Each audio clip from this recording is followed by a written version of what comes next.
My daughter stood before me on the steps of her $150,000 wedding and told me I wasn't welcome. She didn't seem to understand that my presence wasn't just a social courtesy. It was the only thing keeping the lights on. I smiled, nodded, and walked away without a word. By the time the champagne was supposed to be poured, her dream wedding had become a financial nightmare, and I was the one holding the plug. Before I tell you how a 76-year-old man brought an entire high society wedding to its knees with a single phone call, let me know where you're watching from in the comments below. And please hit that like button and subscribe if you've ever had to teach someone the hard lesson that respect is not optional. The air in Atlanta hangs heavy in late spring, a thick, humid blanket that promises either a thunderstorm or a blessedly cool evening. As I stood before the grand entrance of the Magnolia Estates, it felt like the storm was brewing inside my own chest. I know this place. I should. My company, Ellington Construction, poured the foundation and raised the walls of this very building a decade ago. I remember telling my late wife, Rose, that we were building a place where people would make the happiest memories of their lives. I never imagined it would be the place my own daughter would try to break my heart. I wore my best suit, a custom charcoal gray piece that fit my old frame perfectly. My shoes were polished to a mirror shine. I had come prepared to be the proud father of the bride, to walk my only child down the aisle and place her hand in the hand of the man she had chosen. I had come to honor her and to honor the memory of her mother, but I never made it past the limestone portico. She came out to meet me, a vision in white. The dress alone cost more than the first house Rose and I ever bought. But her face was pale, her eyes darting everywhere but at me. Behind her, just inside the doorway, stood Trevor Harrison, her fiancé. He was tall, with the kind of soft, unworked hands and easy smile that comes from a life where doors are always opened for you. He wasn't smiling now. He stood with his arms crossed, a silent guard at the gate of his new kingdom. Danielle, my Danny, stopped a few feet from me. "Dad," she started, her voice a nervous whisper. "I didn't think you'd actually come." The words hung in the humid air between us. I kept my voice even calm, the way I always do when negotiating a difficult contract. "I paid for this place, Danny. I paid for the dress, the flowers, the 300 guests who are currently drinking champagne that I bought. Of course I was going to come." She finally looked at me, but her eyes were filled with a desperate, pleading shame. "I'm sorry," she stammered, twisting a diamond bracelet on her wrist. The bracelet I gave her for her 30th birthday.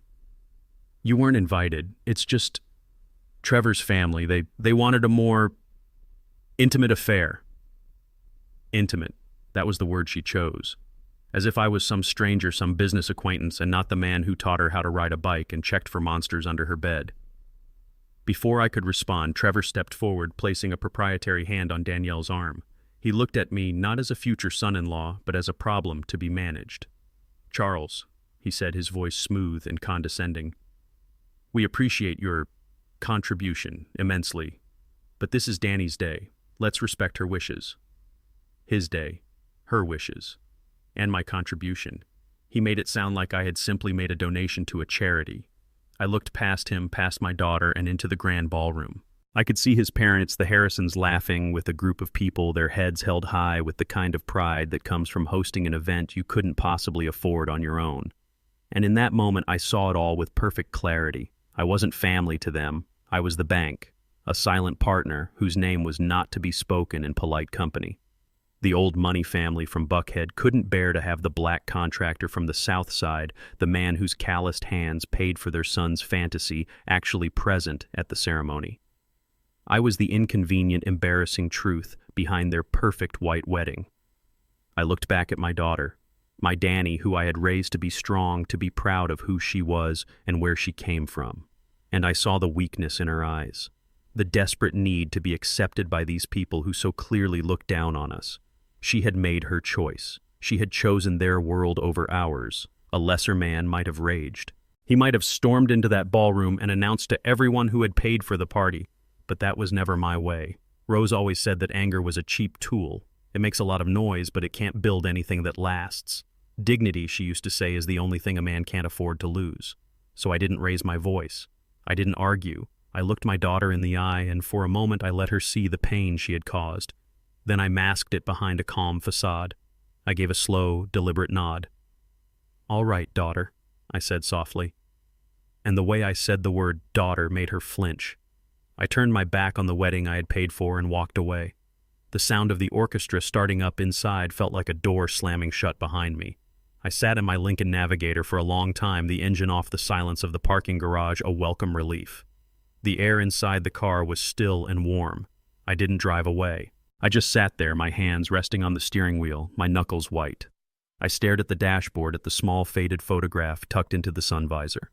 It was a picture of my Rose taken 20 years ago on a trip to Savannah. She was smiling, her eyes full of the light and life that had been the center of my world.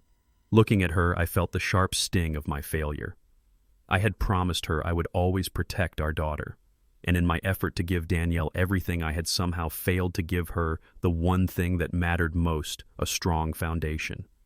A sense of self-worth that couldn't be bought or sold or traded away for a place at a fancier table. My mind went back to a conversation Rose and I had just before she got sick.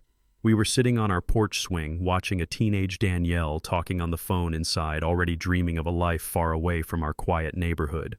Rose had a worried look in her eyes. "Charles," she said, her voice gentle but firm, "we're giving that girl the world, but we have to make sure she knows how to hold it.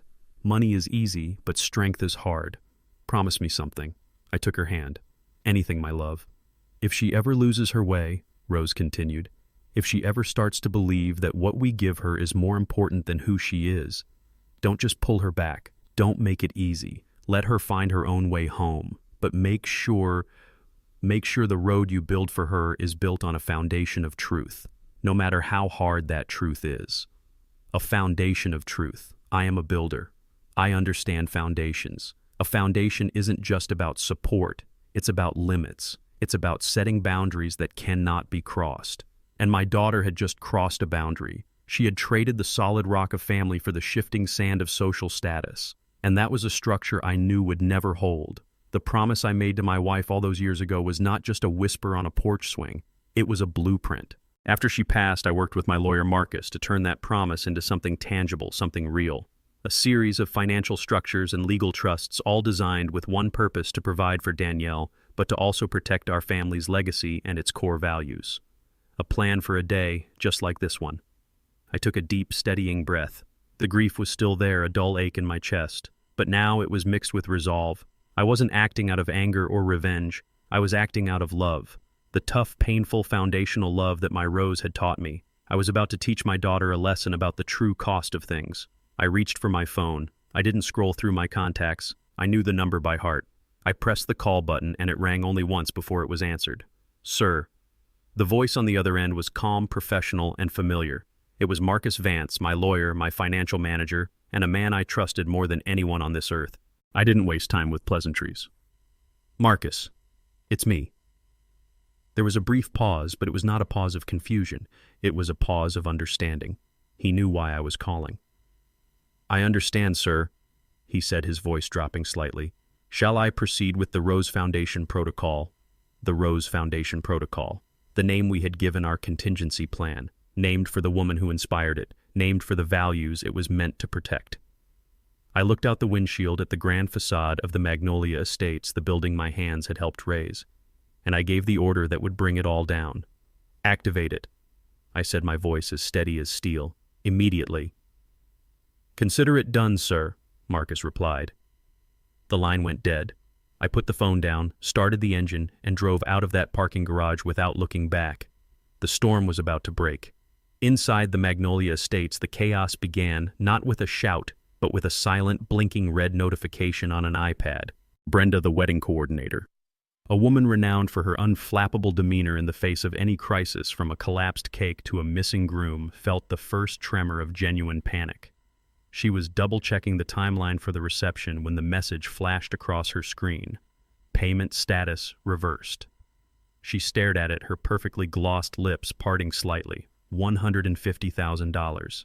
The entire fee for the venue. Reversed. It had to be a glitch, a bank error. Such a thing was impossible. The Ellington account was solid as granite. They had checked. She excused herself from a conversation with the mother of the groom and hurried to her temporary office, her heels clicking an anxious rhythm on the marble floor. Meanwhile, 20 miles away in a sleek downtown office overlooking the Atlanta skyline, Marcus Vance was the calm at the center of the storm he was creating. He sat before a triptych of monitors, a headset on, speaking in the measured, unhurried tones of a man who held all the cards. "That's correct, Mr. Dubois," he said into the mouthpiece, his eyes scanning a digital copy of a contract. "We are invoking Clause 7.3b of the vendor agreement.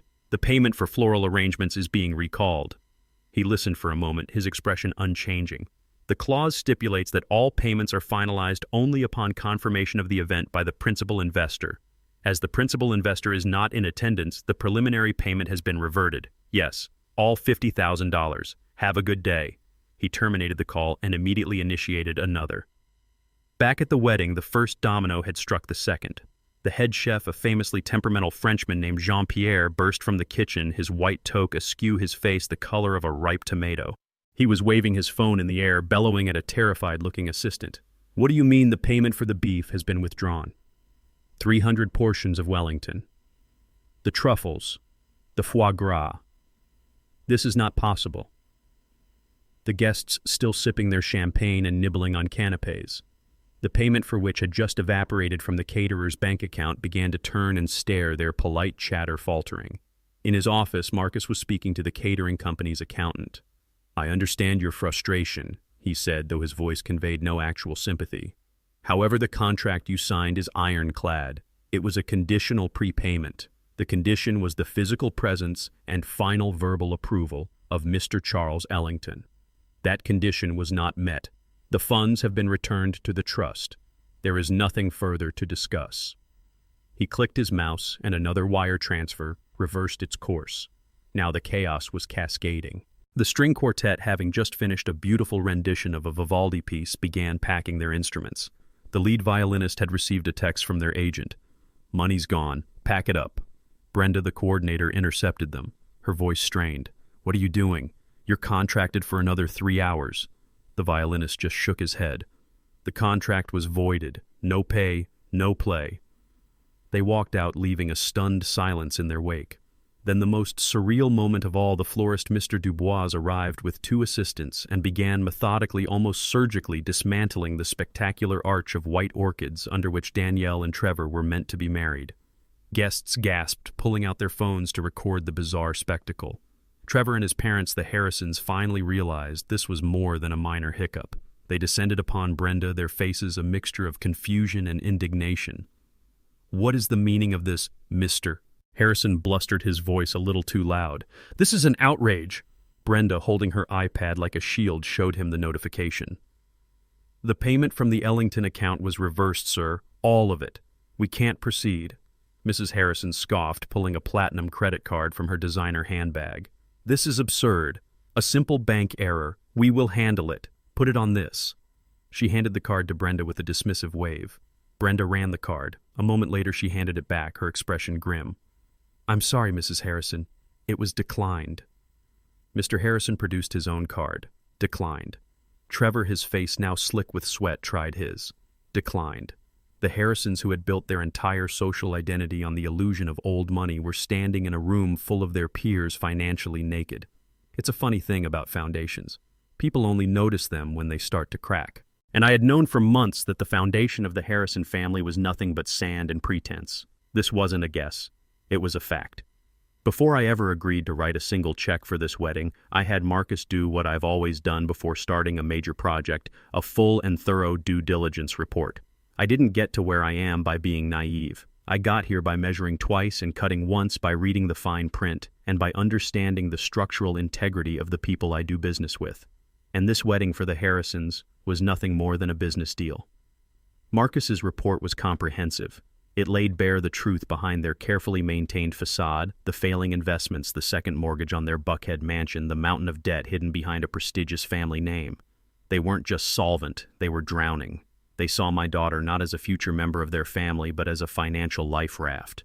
They saw me as the fool who would pay to build it for them. They underestimated me. They thought because my hands were rough from a lifetime of real work, my mind must be simple. That was their first mistake. I remember the first time I met them. They invited me to dinner at their country club. The whole evening was a masterclass in polite condescension. They talked about their European vacations, their family's long history in Georgia, their son's bright future. It was all a performance, a way of establishing their supposed superiority. The defining moment came over dessert. Mrs. Harrison Catherine turned to me with a smile that never reached her eyes. "So, Charles," she said, her voice dripping with artificial sweetness, "Danielle tells us you're in construction. How fascinating. I imagine you must have been very fortunate to get some of those big government contracts back in the 90s. The implication was clear. My success wasn't earned, it was the result of luck or some affirmative action handout. She was trying to put me in a box to diminish me, to make me feel like I didn't belong at their table. I just took a slow sip of my water and smiled right back at her. "No, ma'am," I said, my voice quiet but firm. "I wasn't fortunate. I was just the first man on the job site every morning and the last man to leave every night. I didn't have contracts. I had a strong back and a good name. I built my fortune the same way I build my buildings, from the ground up, one brick at a time." Her smile faltered. But I knew then with absolute certainty what kind of people they were, and I knew I had to protect my daughter from them, even if it meant protecting her from herself. Back in the chaos of the unraveling wedding, that truth was finally coming home to roost. The whispers among the guests had turned into a low roar. People were leaving, shaking their heads in disbelief and embarrassment. Trevor had cornered Danielle near the now dismantled floral arch. The charming, sophisticated mask was gone. His face was twisted in an ugly sneer. "How could you let this happen?" he hissed, his voice low and venomous. "I told you to handle him. I told you your father was a liability." Danielle looked stunned, as if she were seeing him for the first time. "Me? How is this my fault? He's my father. What did you expect me to do?" "I expected you to manage the situation." Trevor's voice rose, forgetting to keep up the pretense. "He's your ATM. All you had to do was keep him happy, keep the money flowing. Was that too much to ask? Did you ever think for one second that maybe my family's reputation was on the line, that our entire future depended on this?" And there it was, the truth stripped bare of all its pretty decorations. It wasn't about love or commitment or building a life together. It was about his family's reputation, their future, a business transaction. Danielle stared at him, tears welling in her eyes, a look of dawning horror on her face. She had traded her father's unconditional love for this. She had been so blinded by the glittering facade of his world that she never bothered to check the foundation. And now it was crumbling to dust all around her. The unraveling of a family's reputation is a quiet thing at first. It is the slow turning of heads, the sudden interest in a wine glass or a floral arrangement, the way conversations die down when you approach. The Harrisons were experiencing this in real time. Their friends, the people they had golfed with and summered with for decades, were now looking at them with a new, unwelcome expression: pity. The illusion of effortless wealth, an illusion they had spent their entire lives cultivating, was dissolving under the harsh lights of the ballroom. Mr. Harrison, his face pale and blotchy, pulled Trevor and Danielle into a small alcove away from the prying eyes of their departing guests. His voice, usually so full of blustering confidence, was a ragged whisper. "There was a problem with the bank transfer," he lied, mopping his brow with a silk handkerchief. "A temporary hold. It will be sorted out." But his eyes betrayed him. They were the eyes of a man on the edge of a cliff. Trevor, whose own panic was curdling into anger, wasn't buying it. "A temporary hold, Dad. They're taking the flowers off the walls. The chef is threatening to call the police. This isn't a hold." "Mrs. Harrison." Catherine began to sob, her carefully constructed composure finally shattering. "Henry, you have to tell him," she whimpered, clutching her husband's arm. "You have to tell them the truth." Henry Harrison seemed to shrink before my daughter's eyes. The proud patriarch, the man who had looked down on me from across a polished dinner table, now looked like a frightened old man. He couldn't look at his son. He looked at the floor as he spoke. "There is no money, Trevor.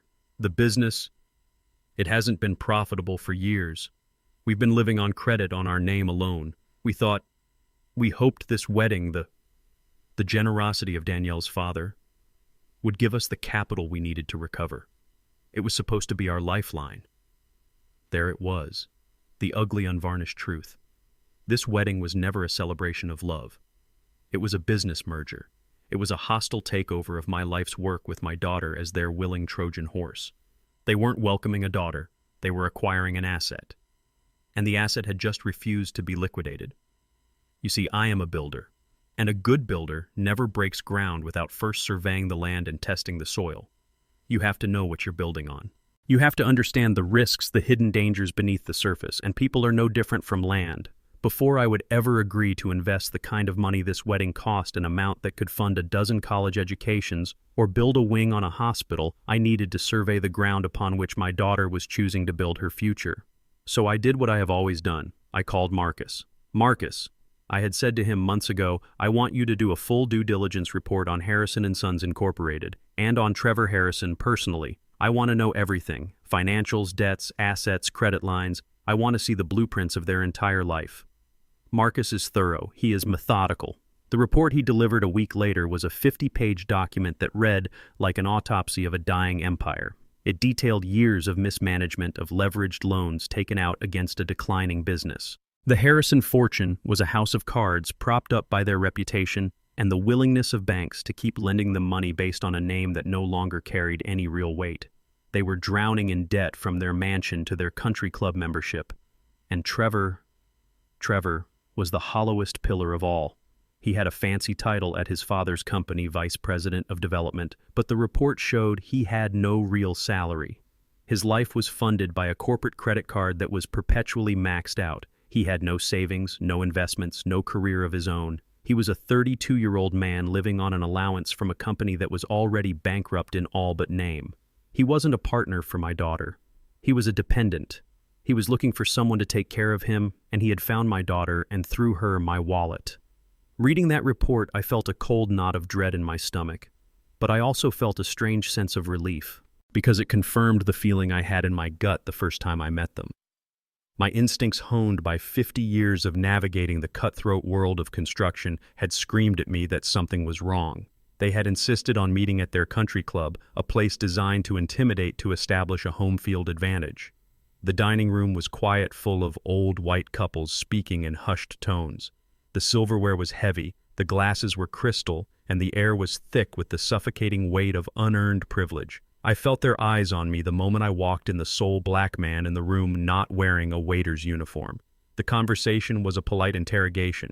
They asked about my business, but they weren't interested in my journey, only my destination. They wanted to quantify my wealth, to assess the value of the asset their son was acquiring.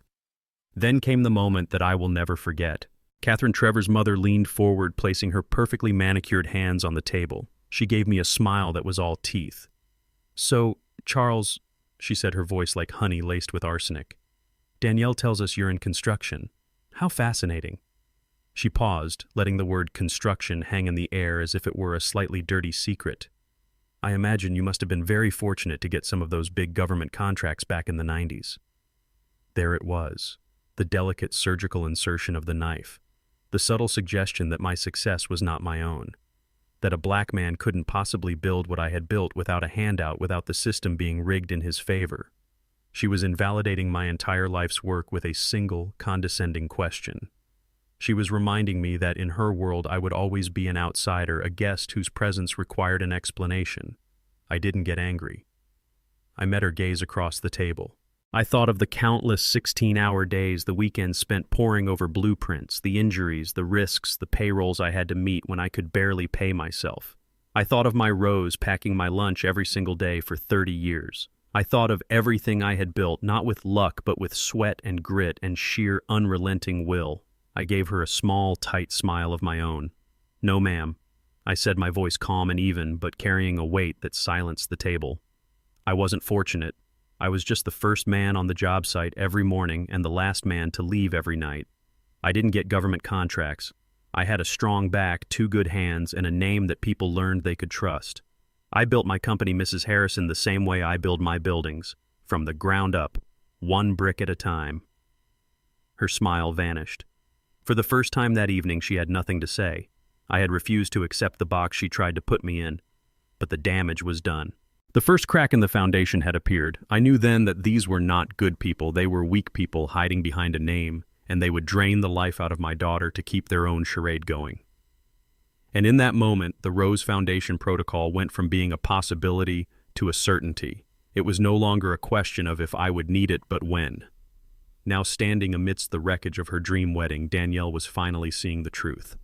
The confession from Mr. Harrison. The panicked look in Trevor's eyes, it all clicked into place. She was a pawn in their desperate financial game. Her father, the man she had just publicly humiliated and dismissed, was the one person who had seen the truth all along. The shame hit her like a physical blow. She staggered back, her hand going to her mouth. She had traded a king for a joker, a fortress for a house of cards. Trevor, seeing his last hope slipping away, turned his fury on her. The charming fiancé was gone, replaced by a desperate, cornered animal. "This is your fault." He snarled, his voice a low, vicious hiss that was meant for her ears only. "This is all your fault. If you had just handled your father, none of this would be happening." Danielle looked at him, her eyes wide with disbelief. "My fault? What was I supposed to do, Trevor? He's my father. He's your ATM." Trevor shot back, his voice cracking with rage. "That's what he is. Your only job was to keep him happy, to keep the money flowing. You couldn't even do that. You let him walk all over us. You let him ruin everything." Something inside Danielle finally snapped. The years of trying to please him, of trying to fit into his world, of feeling ashamed of her own roots, it all burned away in a sudden cleansing fire of anger. "Ruin everything," she cried, her voice finally finding its strength. "He didn't ruin anything. He built everything. He built the building we're standing in. He built the life that you were so desperate to be a part of. The only thing that was ruined here was your pathetic little plan to use me and my family to bail out your own. You didn't love me. You were auditing me." The accusation hung in the air, sharp and undeniable. Trevor had no answer. He just stared at her, his face a mask of pure, unadulterated hatred. The dream was over. The performance had ended, and all that was left was the ugly truth standing there for all the world to see. They found me where I knew they would. Not at my home, a place of quiet memories and solitude, but at my newest project, my sanctuary. I was standing on the unfinished rooftop of what would become the Rose Ellington Community Center, a 7-story building of steel and concrete rising from the heart of the city. There were no marble floors or crystal chandeliers up here. Just the raw, honest skeleton of a building, the smell of curing concrete, and a panoramic view of the Atlanta skyline I had helped to build. The wind was steady, whipping at my suit jacket. Down below, the city was a river of lights. Up here, there was only peace. Their arrival shattered it. I heard their frantic footsteps on the temporary metal staircase long before I saw them. Danielle emerged first, her extravagant white dress now smudged with dirt, her face a mess of tears and running mascara. She looked like a ghost haunting a place she didn't belong. Trevor followed, his own expensive suit, rumpled, his face flushed with a desperate, impotent rage. He was a man who had lost control, and it was eating him alive. Danielle ran towards me, her voice a raw, pleading cry. "Dad, you have to fix this. You have to call them back. You've ruined everything. Everything." It was telling that everything to her meant a party, a performance, an illusion, not the 29 years of love and support that had led her to this day. I remained still, my hands resting on a steel safety rail, looking out at the city. I didn't turn to face them yet. Trevor, emboldened by my silence, stepped forward, pointing a trembling finger at me. "You can't do this," he shouted, his voice echoing in the empty space. "We had a contract, an agreement. I'll sue you. I'll sue you for every penny you have, for breach of contract, for emotional distress, for humiliation." Humiliation. An interesting choice of words from a man who had stood by silently while my daughter turned me away from her wedding. I finally turned to face them, my expression calm. The wind tugged at my tie. I looked at my daughter, at the man she had chosen, and I felt a profound sadness, but my voice when it came was as solid and steady as the concrete beneath our feet. "There is nothing to fix, Danielle," I said quietly, "and there is no contract to sue over Trevor." I took a breath. It was time for the lesson. You see, there was never any of my money in that wedding, not a single dollar. Danielle stared at me, her brow furrowed in confusion. "What are you talking about? You paid for all of it." "No," I corrected her gently. "I didn't. The Rose Ellington Family Foundation paid for it. It's a trust, a legal entity I established with your mother years ago. Its purpose is not to give gifts. Its purpose is to make investments in the future of this family. And like any sound investment, it comes with terms and conditions." I let that sink in.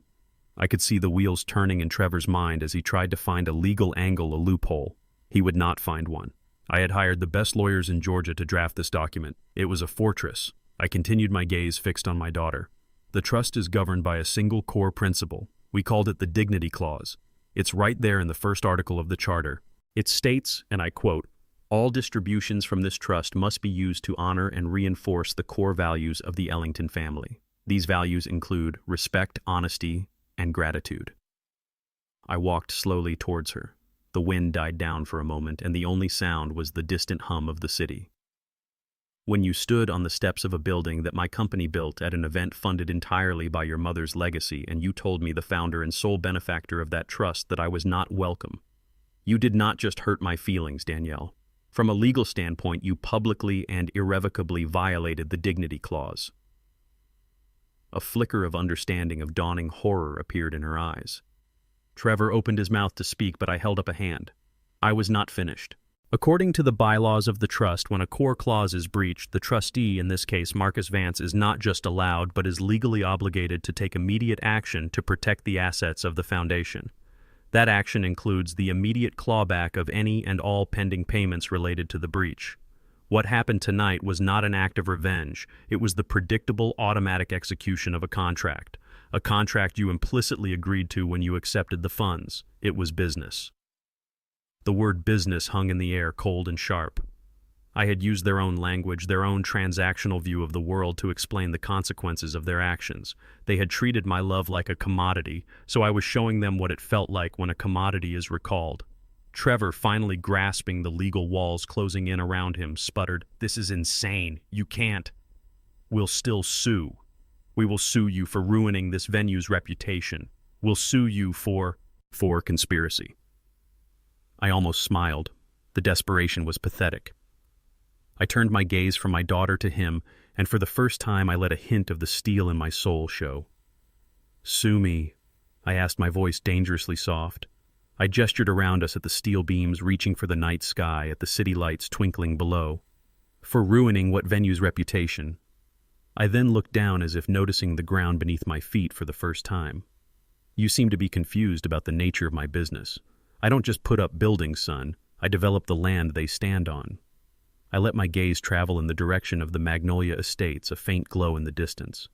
"That beautiful piece of property the venue is on, I bought that entire tract of land 15 years ago. Ellington Holdings owns it, all of it. The Magnolia Estates isn't a client. They are a tenant. They operate on a commercial lease." I paused, letting the final piece of the puzzle fall into place. "A lease," I finished, my voice dropping to a near whisper, "that contains a morality clause of its own. A lease that I have instructed Marcus to terminate in the morning due to the embarrassing public incident that took place on my property tonight. So go ahead, try and sue me. But you should know that by tomorrow morning, the only thing left of your dream wedding venue will be an eviction notice nailed to the front door." Checkmate. The final wall of their delusion crumbled into dust. There was nowhere left for them to run, no one left to blame but themselves. Trevor stared at me, his mouth agape, his face a mask of utter disbelief and defeat. He looked like a man who had just watched his entire world vanish in a puff of smoke. And in that moment of total ruin, his true nature finally irrevocably revealed itself. He turned on Danielle, his face contorting into a vicious, ugly sneer. The last vestiges of the charming, sophisticated man she thought she was marrying were stripped away, revealing the terrified, entitled child beneath. "You," he spat, his voice filled with venom. "This is all because of you. You and your worthless old man. I knew I should never have gotten involved with people like you. You're nothing but new money trash." He didn't wait for a reply. He turned and stormed away, stumbling down the metal staircase, a coward fleeing the scene of his own destruction. He left Danielle standing there alone on that rooftop, the cold wind whipping through her ruined wedding dress, the weight of every bad decision she had ever made crashing down upon her. She stood there, surrounded by the honest, unfinished work of her father, finally forced to see the difference between what is built to last and what is merely for show. The silence that followed was a different kind of quiet. It wasn't the peace I had felt before they arrived. It was a vacuum, a void left where a man's entire world had just been. Trevor stood there, his mouth slightly open, the city lights reflecting in his wide, unblinking eyes. He was processing the scale of his annihilation. It wasn't just the loss of the wedding money. It was the loss of the venue, the loss of his family's last chance, the loss of the illusion he had wrapped himself in his entire life. He had come here to threaten a king only to find out he was a pawn on a board the king owned outright. A strange sound escaped his lips. It was a laugh, but a broken, ugly thing with no humor in it. It was the sound of something snapping. "You," he whispered, shaking his head in disbelief. "You old son of a bitch. You had this planned. You had this planned from the very beginning." He looked from me to Danielle, and his eyes, once filled with a smug sense of superiority, were now blazing with a raw, desperate hatred. All his life things had been given to him. Now, for the first time, something had been taken away, and he didn't know how to react with anything other than rage. He needed a target for his failure, a place to put the blame, and he found it in my daughter. He took a step towards her, his face twisted into a mask of contempt. "And you," he spat the word dripping with venom. "You were supposed to be the smart one. You were supposed to handle him. What good are you? What good was any of this?" Danielle flinched as if he had struck her. She looked at him, her own anger from moments before washed away by a fresh wave of shock and hurt. "Trevor, don't..." But he was beyond reason now. The dam of his civility had burst, and all the filth behind it came pouring out. "Don't what?" he sneered. "Don't tell the truth. You thought you were marrying into the Harrison family. You thought you were trading up. You were my last-ditch investment, Danielle, a walking, talking bailout package with a pretty face. And you couldn't even close the deal. I have seen buildings collapse. I have seen steel girders bend under pressure, but I had never seen a person crumble like my daughter did in that moment. Every insult, every cruel word was a sledgehammer blow to the fragile identity she had tried to build for herself. Your father was right," Trevor continued, his voice rising to a frantic shout. "He saw it from the beginning. You're just like him. New money trash, pretending to be something you're not. You put on the dress, you wear the diamonds, but you can't hide what you are. He's just a dirty old man who got lucky with some government contracts, and you're the failed gold digger who couldn't even secure the bag." I took a half step forward, a protective instinct rising in me hot and fierce, but I stopped myself. This was not my fight to finish. This was a demolition she needed to witness firsthand. She needed to see the rot in the foundation she had chosen. Danielle stood frozen, the tears on her face seeming to dry in the cold wind. She wasn't crying anymore. Her expression was one of numb, horrified clarity. She was finally seeing the real man behind the charming facade, the man who saw her not as a partner, but as a transaction, the man who, when faced with failure, chose to blame, to degrade, to destroy. He wasn't done. He stepped closer, his voice dropping to a conspiratorial, vicious whisper. "I was going to save my family. I was going to be the hero, and you ruined it. You couldn't control your own father. You let him walk away. You let him win." He laughed again, that same broken sound. "He wins. The old man wins. I hope you're happy with him." And with that, he turned his back on her. He walked to the staircase, his movements jerky and uncoordinated, the graceful confidence he once projected now completely gone. He was just a defeated man running from the truth. He disappeared down the stairs, and the sound of his footsteps faded, leaving only the whistle of the wind and the deep humming silence of the city below. They say that pressure doesn't build character, it reveals it. For months, Trevor had shown Danielle a carefully constructed character, the charming, wealthy, sophisticated man of her dreams. But the moment real pressure was applied, the facade shattered, and the character revealed was weak, cruel, and rotten to the core. Danielle stood alone on that rooftop for a long time, not moving, barely breathing. She was a statue in a ruined garden, a bride with no groom, a daughter with a broken heart. She had made a terrible bargain, and she had just paid the price. I stayed where I was, giving her the space she needed. This was a grief she had to feel on her own. The illusion wasn't just broken, it had been pulverized. She was standing in the wreckage of her own choices, and for the first time, there was no one else to blame. The foundation was gone, and now if she was ever going to stand on her own 2 feet again, she would have to learn how to build a new one from the ground up. One brick at a time. Weeks passed. The autumn leaves in my yard turned from green to a fiery gold, carpeting the lawn in a blanket of color. The world moved on as it always does. The story of the failed Harrison wedding became a brief, scandalous piece of gossip in the high society circles of Atlanta, then faded, replaced by the next spectacle. The Magnolia Estates quietly closed its doors, the eviction notice a final, silent testament to the day's events. I heard through Marcus that the Harrisons had sold their mansion and moved out of state, disappearing from the world they had tried so desperately to cling to. Of Trevor, I heard nothing, and I asked for nothing. He was a ghost, a bad memory. I spent my days at the community center overseeing the final stages of its construction. There is a deep satisfaction in watching something real take shape and seeing blueprints and steel beams transform into a place of purpose. It was good, honest work. It kept my mind steady. I did not call my daughter. The next move had to be hers. The foundation had been cleared, but she was the one who had to decide if she wanted to build anything on it. Then one afternoon she came. I was sitting on my porch, the same porch where Rose and I had spent so many quiet evenings reading a book. Her car, a modest sedan I didn't recognize, pulled into the driveway. She got out slowly. She was different. The designer clothes were gone, replaced by simple jeans and a sweater. Her hair was pulled back and she wore no makeup. She looked younger and older all at once. She looked tired, but the desperate, anxious energy that had surrounded her for years was gone. For the first time in a long time, she looked real. She walked up the stone path and stood at the bottom of the porch steps, not assuming she was welcome to come up. She just stood there, her hands clasped in front of her, her eyes fixed on me. "Dad," she said, her voice quiet, almost fragile. I closed my book and placed it on the table beside me. I just waited. I knew this moment was not about me. It was about her. The words came slowly, each one heavy with a weight she had clearly carried for weeks. "I didn't come to ask for anything," she began, her gaze unwavering. "I came to say I'm sorry." She took a breath. "And not just for what I did at the wedding.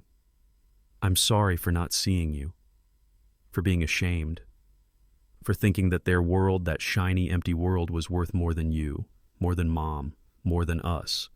I traded something real for something fake, and I'm so sorry for the disrespect I showed you." It was the apology I had waited years to hear. Not an apology for getting caught, but an apology for the crime itself. I saw no excuses in her eyes, no self-pity, only a deep and profound regret. I nodded slowly. I didn't need to say, "I forgive you." The forgiveness was in the listening. I stood up and went inside my house, leaving her on the path. I returned a moment later with 2 small items in my hand. I walked down the steps and stood in front of her. I held out my hand. In my palm lay a single simple key and a crisp business card. She looked at them, then at me, her expression full of confusion. "That," I said, pointing to the key, "is for a small 1-bedroom apartment in Midtown. It's clean, it's safe, and it's empty. The first month's rent and the security deposit have been taken care of. After that, it's yours to handle. It's a start." Her eyes filled with tears, but she didn't speak. She just looked at the key as if it were a lifeline. Then I tapped the business card. "And this is the contact information for a man named David Chen. He's a financial planner, a very good one. He is expecting your call." I paused, making sure she was listening carefully. "The Rose Ellington Foundation is still there, Danielle. Your mother's legacy is still there for you, but its terms have changed. It will no longer pay for parties or dresses or a life you haven't earned. From now on, it will operate as a partner. For every dollar you earn and put into a savings account, the foundation will match it. 1 for 1. You want to go back to school. You save for half, the foundation will match the other half. You want to start a small business. You write the business plan and secure half the funding. The foundation will be your first investor. You want to build a life for yourself, a real life, then the foundation will be your partner in that construction. But you, Danielle, have to be the lead contractor." I placed the key and the card in her hand and closed her fingers around them. Her tears were flowing freely now, but they were silent tears of what looked like relief, of understanding. She wasn't being given a handout, she was being given a chance, a blueprint, the tools to start over. She looked up at me, her voice choked with emotion. "Thank you," she whispered.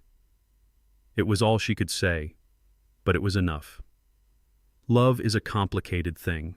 As a father, my first instinct was always to protect my daughter, to give her everything she wanted, to build a wall around her so nothing could ever hurt her. But Rose knew better. Rose knew that real love isn't about building walls to keep the world out. It's about giving your children the tools to build a foundation so strong that they can withstand any storm on their own. That day on the rooftop, I wasn't destroying my daughter's life. I was doing the painful, necessary work of demolition. I was tearing down a faulty structure built on a rotten foundation of lies and vanity so that something new and something true could one day be built in its place. Now I had given her the tools. The rest of the work was up to her. 6 months can feel like a lifetime. The Georgia sun was warm on my face as I stood on the steps of the newly completed Rose Ellington Community Center. The sound of a jazz band played, children laughed on the new playground behind me, and the air was filled with the smell of barbecue and fresh-cut grass. It was the grand opening, and the whole neighborhood had turned out. The mayor had just finished his speech, and I had just cut the big red ribbon with a pair of oversized scissors. The building was officially open. My tribute to my wife was complete. As the applause died down, I looked out over the crowd of smiling faces, and then I saw her. Danielle was standing near the back by a table with water bottles, handing them out to people. She wasn't dressed to impress. She wore a simple blue polo shirt with the community center's logo on it and a pair of khaki pants. Her hair was tied back in a simple ponytail. She looked grounded. There was a quiet confidence in her posture I hadn't seen before. She wasn't looking for attention. She was just a part of things, a volunteer doing a small, necessary job. She caught my eye and gave me a small, shy smile. I smiled back. Later, as I was shaking hands and talking to community leaders, she approached me quietly. There was no big dramatic scene, no tears. She just waited patiently until I was free. "Congratulations, Dad," she said, her voice clear and steady. "It's a beautiful building. Mom would have loved it." "Yes," I said. "She would have." We stood in a comfortable silence for a moment. Then she reached into her pocket and pulled out a plain white envelope. She handed it to me. "This is for you," she said. I opened it. Inside was a personal check written in her own neat handwriting. It was made out to me for the exact amount of her monthly rent. On the memo line she had written 2 simple words, "Month 2." I looked at the check, then back at her. I saw in her eyes the pride of someone who had met a difficult obligation. She had earned this. She had paid her own way. This small piece of paper was more valuable than any $100,000 wedding. It was real. I folded the check carefully and put it in my jacket pocket. I didn't say much. I just placed my hand on her shoulder for a moment and gave a single proud nod. It was all that needed to be said. She understood. I watched her walk back to her volunteer post, her step a little lighter than before. I looked at her and I no longer saw a princess in a ruined dress. I saw a builder wearing her work clothes standing on a patch of ground she had cleared herself. She was holding a hammer in one hand and a blueprint in the other. My Rose used to say that love isn't about giving people what they want. It's about giving them the tools to build what they need. For years I had given my daughter a finished palace, and she had gotten lost in its empty rooms. That day, all I had given her was a key, a set of tools, and a challenge. The check in my pocket was the first brick she had laid for her new life. The foundation was now solid. The rest of it she would have to build herself. And for the first time in a very long time, I had no doubt that she would. This whole experience taught me a fundamental truth, one that as a builder I should have known all along. The most important foundation we can ever lay is not made of concrete but of character. I spent years giving my daughter a beautiful house, but I failed to teach her how to build her own. True love, I've learned, is not shielding our children from every storm, but giving them the tools and the blueprint to construct a shelter of their own. A shelter built with the strong materials of dignity, hard work, and self-respect. A structure built on that ground will never collapse. Let me know in the comments if you believe that tough love is sometimes the truest love of all.